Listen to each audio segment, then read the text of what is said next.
Picture this. I'm standing at gate 23B at Chicago O'Hare, minding my own business, when this woman let's call her Karen storms up to me and demands that I give up my place in the priority boarding line. Not asks, demands. She's waving her boarding pass in my face like it's some kind of golden ticket, telling me I clearly don't belong here and that I need to learn my place. Now, I'm 67 years old. I've been flying for business for over 4 decades. And in all those years, I thought I'd seen every type of entitled passenger there was. But what happened next? Well, let me just say that Karen had no idea who she was messing with. Because you see, what she didn't know, what she couldn't have possibly known from looking at my simple khaki pants and polo shirt, was that I wasn't just another passenger. I was about to teach her a lesson she'd never forget, and give her an upgrade she definitely didn't expect. But I'm getting ahead of myself. To really understand what happened that day, I need to take you back to where this whole mess began. It was a Tuesday morning in October, and I was at O'Hare trying to get home to Phoenix after visiting my daughter Sarah and her family in Chicago. 3 days with the grandkids Emma, 8, and little Jake, 5, and my heart was already aching from missing them. You know how it is when family lives so far away. Every goodbye feels like it might be forever. Sarah had dropped me off early, around 6 a.m., because she knew how much I hate rushing through airports.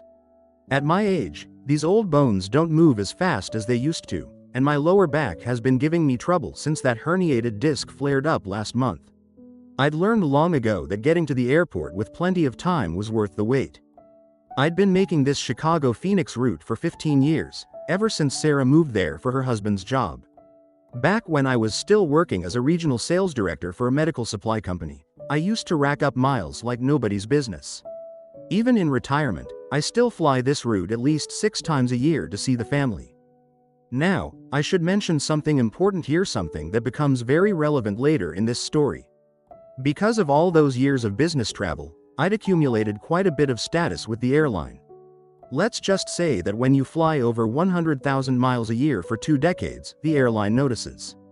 They'd upgraded my frequent flyer status to their highest tier years ago, and even though I'm retired now, those benefits don't just disappear. But here's the thing about me, I've never been one to flaunt it. I dress simply, I'm polite to everyone, and I don't demand special treatment. I figure respect should be earned through how you treat people, not by waving around some fancy membership card. That morning, I was wearing my usual travel outfit, comfortable khakis, a plain navy polo shirt, and my old Nike sneakers. Nothing flashy, nothing that would scream VIP passenger to anyone looking at me. I probably looked like any other retired guy trying to get home. After checking in online and printing my boarding pass at the kiosk, I grabbed some coffee and found a quiet spot near my gate to read my book, a John le Carré novel I'd been meaning to finish. The gate area was pretty empty since it was still early, and I was enjoying the peaceful morning. But that peace wouldn't last long. Around 7:30, the gate area started filling up. Our flight wasn't until 9:15, but you know how it is, people like to camp out early, especially for popular routes. I looked up from my book and noticed the usual mix of travelers, business folks typing on laptops, families trying to keep their kids entertained, and the occasional anxious first-time flyer clutching their boarding pass like a lifeline. That's when I first saw her. She swept into the gate area like she owned the place, a woman probably in her early 50s, dressed in what I could only describe as expensive casual.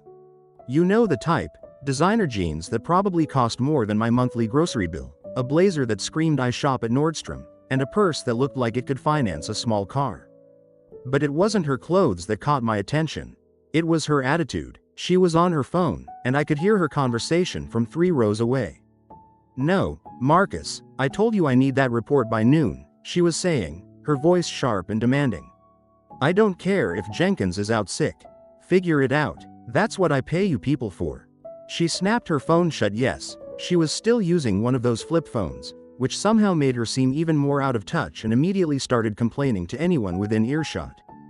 "Can you believe they don't have a business class lounge in this terminal?" she announced to no one in particular. "What kind of airport doesn't provide proper amenities for premium passengers?" I glanced around and saw several people exchange those knowing looks, you know the ones. The "here we go" expression that every frequent traveler recognizes. An elderly gentleman sitting across from me caught my eye and gave a subtle shake of his head. His wife whispered something to him, and they both tried to look busy with their crossword puzzle. But Karen wasn't done. Oh no, she was just getting started. The gate agent, a pleasant young woman named Michelle according to her name tag, made the first boarding announcement at 8:45. Good morning, folks. We'll begin boarding flight 447 to Phoenix in about 15 minutes. We'll start with our first-class passengers and our premium status members. That's when Karen perked up like a bloodhound catching a scent. She marched right up to the counter, cutting in front of two people who were already in line asking questions about seat changes. "Excuse me," she said, though her tone made it clear she wasn't really asking to be excused for anything. "I need to confirm my priority boarding status. I'm traveling on business, and I repeat, cannot be delayed by having to wait for all these leisure travelers to board first." Michelle, bless her heart, maintained her professional smile. "Of course, ma'am. May I see your boarding pass?" Karen handed it over with a flourish, like she was presenting a royal decree. Michelle looked at it, and I saw her smile falter slightly. "Ma'am, I see here that you're in a main cabin seat. The priority boarding is reserved for our first-class passengers and elite status members." "That's impossible," Karen snapped. "I specifically requested priority boarding when I booked this ticket. I'm a very important person, and I have crucial business meetings in Phoenix. Surely you can make an exception." "I understand your frustration," Michelle replied, her voice still patient but with just a hint of strain. "However, priority boarding is based on your ticket type and frequent flyer status. I'd be happy to see if there are any upgrades available, but..." "This is ridiculous." Karen's voice rose loud enough that half the gate area turned to look. "I'm going to report this to your supervisor. This is exactly the kind of poor customer service that's ruining the airline industry." She stormed back to her seat, muttering loud enough for everyone to hear about incompetent employees and knowing people in corporate. But that's when things got really interesting. 20 minutes later, Michelle announced that boarding would begin shortly. I closed my book and started gathering my things, my small carry-on bag, my jacket, and my boarding pass. My back was already starting to ache from sitting in those uncomfortable airport chairs, and I was looking forward to getting settled on the plane. I walked over to the priority boarding area, that roped-off section where they let the first-class and elite status passengers line up first. There were maybe 8 or 10 of us there, a couple of business travelers in suits, a pilot who was dead-heading home, an elderly couple who looked like they might be celebrating an anniversary, and me. I was second in line, right behind a gentleman in a navy blazer who was quietly reading the Wall Street Journal. The atmosphere was calm, polite, exactly what you'd expect from experienced travelers who know the routine. That's when Karen struck. I felt a tap on my shoulder, more like a jab, really, and turned around to see her standing right behind me, practically vibrating with indignation. "Excuse me," she said, though again, her tone suggested she wasn't excusing anything. "I think there's been a mistake." "I'm sorry?" I replied, genuinely confused. "You're in the wrong line," she announced, loud enough that several people turned to stare. "This is for priority boarding only. The regular line is over there." She pointed dramatically toward the general boarding area, where at least 50 people were starting to queue up. I looked down at my boarding pass, then back at her. "I'm in the right line, ma'am. I have priority boarding." She let out a laugh that had absolutely no humor in it. "Oh, please, look at you." She gestured at my outfit with obvious disdain. "You're clearly not a first-class passenger, and you definitely don't look like someone with elite status. I, on the other hand, am a platinum member with this airline. Now, I've dealt with difficult people throughout my career. In sales, you learn pretty quickly that some folks are just looking for a fight, and the best approach is usually to stay calm and de-escalate." But something about her tone, the way she was looking at me like I was something she'd scrape off her shoe, made my blood start to boil. "Ma'am," I said, keeping my voice level, "I assure you I belong in this line. Perhaps you should check with the gate agent about your own boarding status." Her face flushed red. "Are you calling me a liar? I'll have you know that I've been flying with this airline for over 10 years. I know exactly what my status is, and I know that people like you," she looked me up and down again, "don't belong in the priority line." The gentleman with the Wall Street Journal turned around. "Is there a problem here?" "Yes, there is," Karen announced. "This man is trying to cut in line, and when I politely pointed out his mistake, he became belligerent." I felt my jaw clench. In 40 years of business travel, No one had ever accused me of cutting in line or being belligerent. I prided myself on being courteous and respectful to fellow travelers and airline staff. "Ma'am," I said, my voice a little sharper now, "I am not cutting in line. I have priority boarding, and I suggest you check your own boarding pass before making accusations." "Don't you dare tell me what to do," she shrieked. "I demand to speak to a supervisor. This is harassment." By now, everyone in the gate area was staring. The elderly couple behind me looked mortified by the scene. A mother with 2 small children had moved her family away from the commotion. Even the business travelers who were used to airport drama looked uncomfortable. But here's where the story takes an interesting turn. Because while Karen was busy making a scene and demanding supervisors and threatening to report me to airline security, she made one crucial mistake. In all her gesturing and waving around of her boarding pass, trying to prove her point about being a platinum member, she held that boarding pass just a little too close to my face. And that's when I saw something very, very interesting. You see, when you've been flying as long as I have, you learn to read boarding passes like other people read street signs.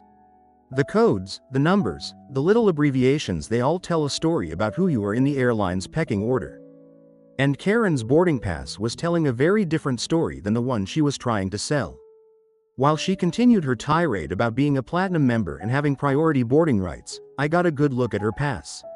Seat 23E, that's middle seat, way back in coach. No elite status indicators, no priority boarding codes, and most telling of all, stamped clearly in the corner, basic economy. Now, for those of you who might not be familiar with airline terminology, basic economy is the absolute bottom tier of air travel. No seat selection, no carry-on bags, no changes allowed, and definitely no priority boarding. It's the airline equivalent of a bus ticket. But I didn't say anything. Not yet, because I've learned that sometimes the best way to handle bullies is to give them enough rope to hang themselves. "Ma'am," I said calmly, "I think there might be some confusion here. Why don't we let the gate agent sort this out?" "Fine," she snapped, "let's do that, but when she confirms that I have priority boarding and you don't, I expect an apology. A public apology." She marched over to the counter, where poor Michelle was trying to handle the pre-boarding announcements. The entire gate area was now watching our little drama unfold like it was primetime television. "Excuse me," Karen announced, slapping her boarding pass down on the counter. "This man is trying to cut in the priority boarding line, and when I tried to correct his mistake, he became hostile and argumentative. I demand that you verify my platinum status and remove him from the priority line immediately." Michelle looked at the boarding pass, and I saw her expression change. She glanced up at Karen, then back down at the pass, then over at me standing quietly in the priority line. "Ma'am," Michelle said carefully, "I'm looking at your boarding pass, and I see that you're ticketed in basic economy. Basic economy passengers board in group 9, which is our final boarding group." The gate area went dead silent. You could have heard a pin drop. Karen's face went through several color changes, red to white to purple and back to red again. "That's impossible. I specifically purchased a ticket with priority boarding. There must be some mistake in your computer system. I'm looking at your reservation right here," Michelle said, turning her screen slightly so Karen could see. "You purchased a basic economy ticket 3 days ago. There are no elite status benefits associated with your frequent flyer account." "But I told you I'm a platinum member." Michelle's smile was polite but firm. "Ma'am, I can see your frequent flyer account, and you currently have no elite status with our airline." That's when Karen made her second crucial mistake. Instead of graciously admitting her error and quietly returning to her seat, she doubled down. "This is a conspiracy," she declared. "You people are obviously in cahoots with him." She pointed an accusing finger at me. "I don't know what kind of scam you're running here, but I'm going to report this to the airline corporate office, the Better Business Bureau, and the Department of Transportation." The gate area was now buzzing with whispered conversations. I saw people pulling out their phones, some probably to text friends about the drama they were witnessing, others maybe to record what was happening. But that's when I decided it was time to end this charade. I walked calmly over to the counter, where Karen was still arguing with Michelle about computer errors and corporate conspiracies. "Excuse me," I said politely. "Michelle, I think there might be a way to resolve this situation." Karen whirled on me. "You stay out of this. You've caused enough trouble." I ignored her and handed my boarding pass to Michelle. Could you please verify my boarding privileges?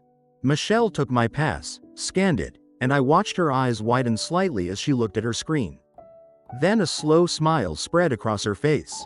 "Mr. Harrison," she said, and I could hear the shift in her tone, the kind of tone airline employees use when they're talking to their most valued customers. "I see you're in seat 2A today, and you're showing as Diamond Elite status with us. You've been upgraded to first class, and you absolutely have priority boarding privileges." The whispered conversations in the gate area stopped. Karen's mouth fell open.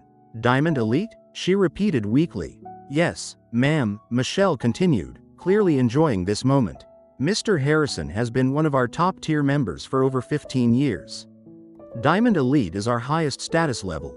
I could see Karen doing the math in her head. If Basic Economy was the bottom rung of the airline ladder, then Diamond Elite was the penthouse suite. But he's just wearing." She gestured vaguely at my clothes. "Ma'am," Michelle said, her voice now carrying just a hint of steel, "elite status is based on how much someone flies with us, not what they wear. And I have to say, in 5 years of working for this airline, I've never had a Diamond Elite member cause a scene or be rude to other passengers. They're always gracious and understanding." The contrast was clear to everyone listening. Here I was, with the highest possible status, dressed simply and behaving politely. And there was Karen, with no status at all, dressed expensively and acting like she owned the place. But I wasn't done yet. Because Karen had demanded a public apology, and I intended to give her exactly what she'd asked for, just not in the way she expected. "Michelle," I said, loud enough for the gate area to hear, "I think there's been a misunderstanding here. This lady seems to believe that she has priority boarding privileges, and I'd hate for there to be any confusion when we start boarding." "Of course, Mr. Harrison. How would you like me to handle this?" I looked directly at Karen, who was now looking like she wanted to disappear into the floor.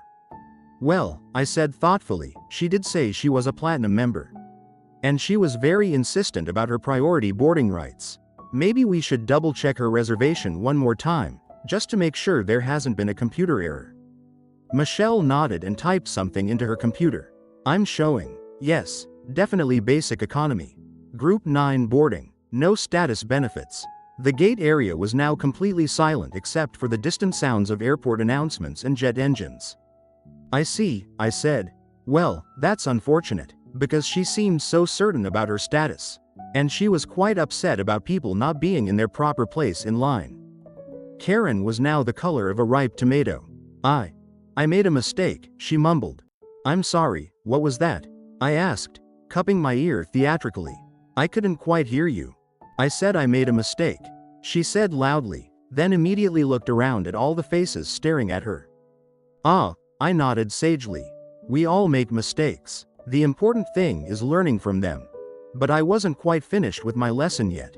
"Michelle," I said, turning back to the gate agent, "I have a question about the flight today."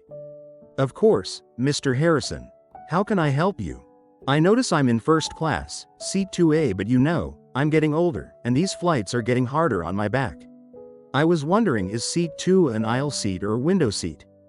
Michelle checked her screen. "That's the window seat, sir." I made a show of rubbing my lower back. You know, with my back issues, I think I'd prefer an aisle seat today." "Is 2C available?" "Let me check. Yes, 2C is available. That's the aisle seat. Would you like me to change your seat assignment?" "That would be wonderful, thank you." As Michelle was processing the seat change, I glanced over at Karen, who was standing there looking like she wished the earth would swallow her up. "You know, Michelle," I said thoughtfully, I couldn't help but notice that this lady seemed very concerned about having a window seat. She was talking earlier about having important business meetings in Phoenix.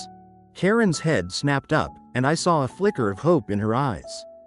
Now, I know she's in Basic Economy, which means she probably got assigned a middle seat in the back. And with my back problems, I won't be using that window seat too anymore. I paused, letting the anticipation build. The entire gate area was hanging on my every word. "Michelle, would it be possible to upgrade this lady to seat 2A? The silence was deafening. Karen's eyes went wide. Several people in the gate area gasped. Michelle looked confused. "Mr. Harrison, are you asking me to upgrade her to first class?" "Well," I said, "she was so insistent about her status and her important business meetings." And she did say she was a platinum member. Surely the airline would want to take care of a passenger who's having computer problems with her reservation. I could see Michelle trying not to smile. Sir, I don't think I have the authority to upgrade a basic economy passenger to first class without payment. Oh, I said, feigning disappointment. That's too bad. I was hoping we could help resolve her seating concerns. Karen was now staring at me with an expression I couldn't quite read. Confusion, gratitude, suspicion all mixed together. However, I continued, I do have quite a few upgrade certificates that I've accumulated over the years. Michelle, if I were to use one of my complimentary upgrade certificates, could we move her to seat 2A? Michelle's eyes lit up. She was clearly enjoying being part of whatever lesson I was teaching. Yes, sir. If you authorize the use of one of your upgrade certificates, I can certainly move her to first class. The gate area erupted in murmurs. People were pulling out their phones again, probably texting friends about the crazy turn this confrontation had taken. Karen looked stunned. You would do that? After how I?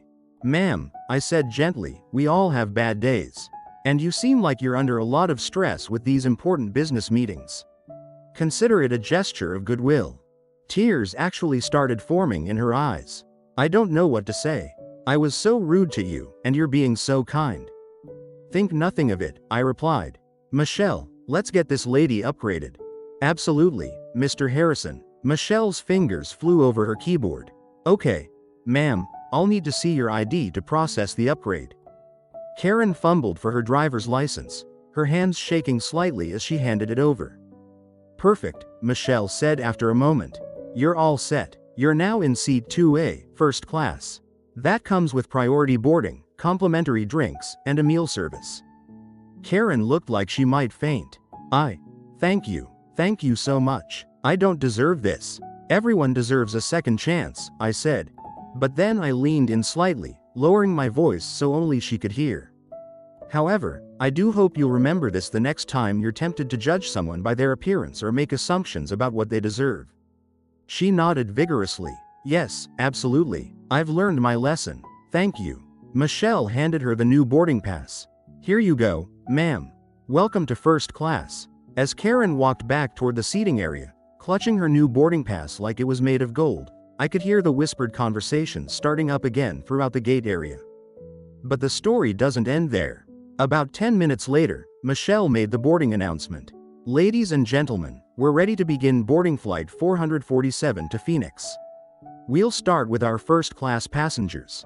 I gathered my things and got in line, right behind Karen, who was now standing very quietly and politely in the priority boarding area. The transformation was remarkable. Gone was the demanding, entitled attitude, replaced by someone who seemed genuinely humbled by the experience. As we walked down the jet bridge, Karen turned to me. Mr. Harrison, I need to apologize again. What I did back there was inexcusable. I made assumptions about you based on nothing but my own prejudices. And then you showed me kindness I didn't deserve. We've all been there, I replied. The important thing is that you recognized it. Can I ask you something? She said as we reached the aircraft door. Of course. Why did you do it? Why did you upgrade me after I was so awful to you? I paused at the entrance to the plane, considering my answer carefully. You know, Karen, and yes, I heard someone call you that back at the gate. In my 40 years of business travel, I've met all kinds of people. Some are genuinely nice, some are having the worst day of their lives, and some are just difficult.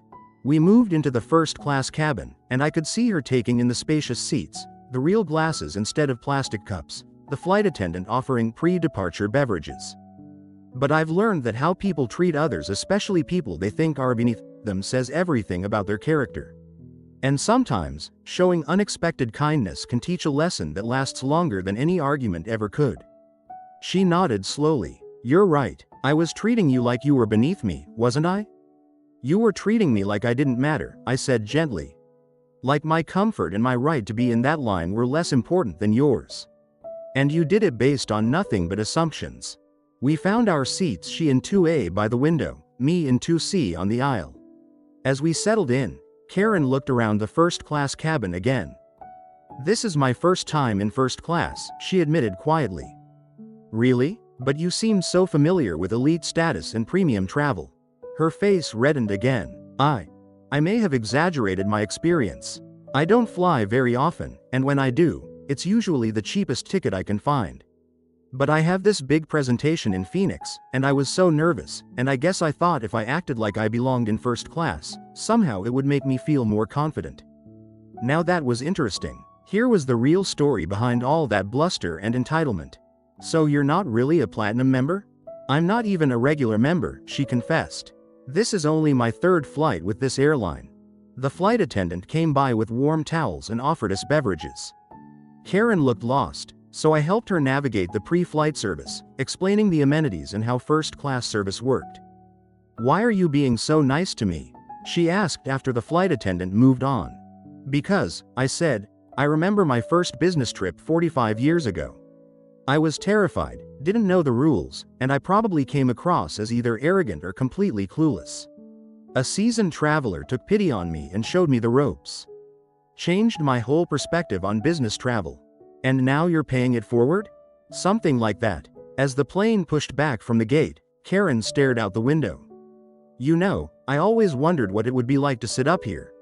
I used to walk past first class when boarding and think, someday, when I'm successful enough, I'll be able to afford this."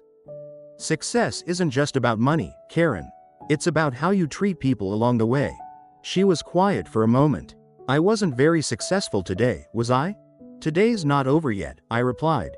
"And besides, you learned something important. That's worth more than any first-class ticket." The flight to Phoenix was smooth, and Karen turned out to be quite pleasant company once she dropped the entitled act. She told me about her presentation. She was trying to land a major client for her small marketing firm, and the pressure had her wound tighter than a spring. "I've been working on this pitch for 3 months, she explained as we flew over the Colorado Rockies. "If I land this client, it could change everything for my business. But if I don't," she shrugged, "let's just say I can't afford many more trips like this one." "Is that why you booked basic economy?" "That's why I booked basic economy," she nodded. "Every dollar counts right now. When you upgraded me, I almost started crying because I realized how much money you probably spent on those upgrade certificates." I smiled. "Karen, I've been Diamond Elite for 15 years. I get upgrade certificates automatically more than I can use in a year.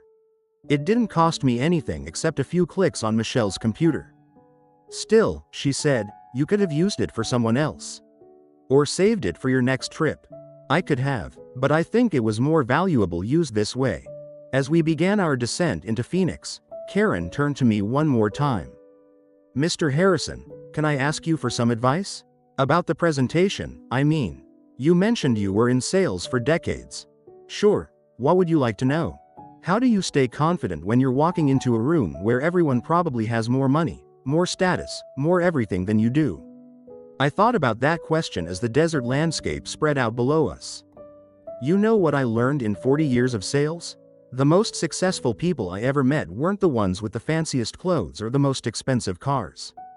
They were the ones who treated everyone, and I mean everyone, with respect and dignity. The janitor, the secretary, the CEO, the person ahead of them in line at the airport. She nodded, listening intently. "Because here's the thing, you never know who you're talking to. That regular person in khakis and a polo shirt might be the company's biggest client. That quiet woman in the corner might be the decision maker everyone else is trying to impress. People judge character, Karen, not clothing. So how do I walk into that boardroom tomorrow feeling confident? You walk in knowing that you prepared the best presentation you could. You treat everyone in that room like they matter, not because of their title or their bank account, but because they're human beings. And you remember that confidence isn't about pretending to be someone you're not. It's about being comfortable with who you are." The plane touched down smoothly at Sky Harbor Airport, and as we taxied to the gate, Karen gathered her courage for one final question. "Mr. Harrison, would it be terribly presumptuous of me to ask for your business card?"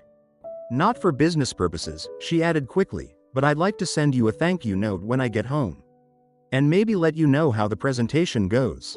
I smiled and pulled out one of my retirement cards, the ones that just have my name and email address, nothing about companies or titles. "I'd like that very much." As we stood up to deplane, Karen paused. "You know, I almost didn't come on this trip. I was so nervous about the presentation, and flying makes me anxious anyway. I thought about canceling a dozen times. What changed your mind? My daughter. She's 10, and she's been watching me struggle with the business.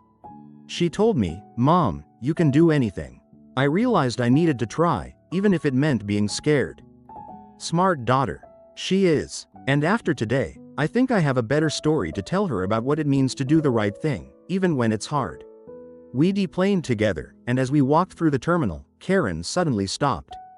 The bustle of Sky Harbor Airport flowed around us, business travelers rushing to their next connections, families reuniting with excited squeals, the familiar symphony of rolling luggage and gate announcements echoing through the concourse.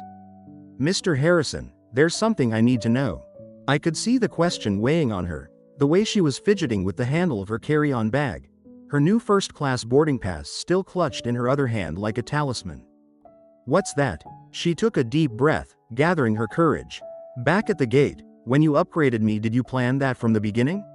When you first saw my boarding pass, did you already know you were going to do something like that?" The question hung in the air between us. I could see other passengers streaming past, some still talking about the scene they'd witnessed at the gate. A few recognized us and gave knowing nods or small smiles as they passed. I considered the question carefully, thinking back to that moment when I first caught sight of her basic economy boarding pass while she was waving it around, claiming platinum status. "You know, Karen, I honestly didn't have a plan. When I first saw your boarding pass and realized you were in basic economy but claiming to be platinum, I was just trying to figure out how to handle the situation without embarrassing you." Her face flushed slightly at the memory.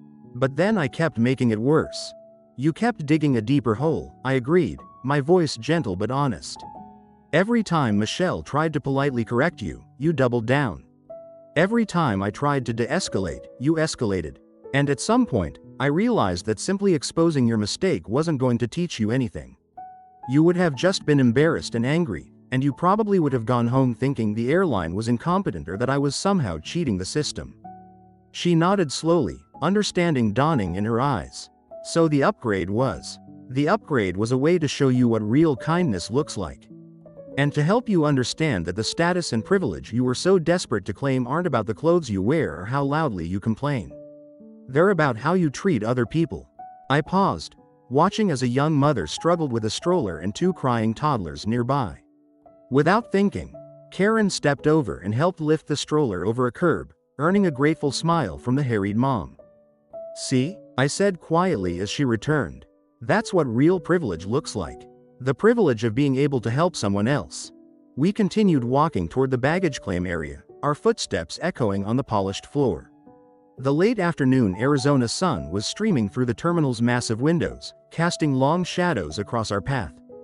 "You know," Karen said thoughtfully, "I've been thinking about what you said during the flight, about treating everyone with respect regardless of their position. I realized something awful about myself today." "What's that?" "I've been so focused on trying to appear successful, trying to look like I belonged in those corporate boardrooms, that I forgot the most important thing actually being someone worth respecting."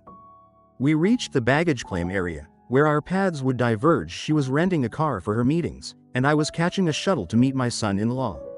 The carousel was already spinning, though our bags wouldn't be out for several more minutes. "Mr. Harrison," she said, extending her hand formally, then seeming to think better of it and giving me a brief, genuine hug instead. "Thank you. For the upgrade, for the lesson, and for treating me with kindness I didn't deserve." Everyone deserves kindness, Karen. The trick is learning to extend it to others, especially when they haven't earned it. She smiled, the first genuine smile I'd seen from her all day. Not the forced, corporate smile she'd been wearing like armor, but something real and warm that reached her eyes. "I'll remember that, and I promise you, I'll do better. Tomorrow, when I walk into that boardroom, I'm going to remember that every person in that room, from the CEO to the person who brings in the coffee, deserves to be treated with respect." "Now that," I said, "sounds like the attitude of someone who's going to succeed."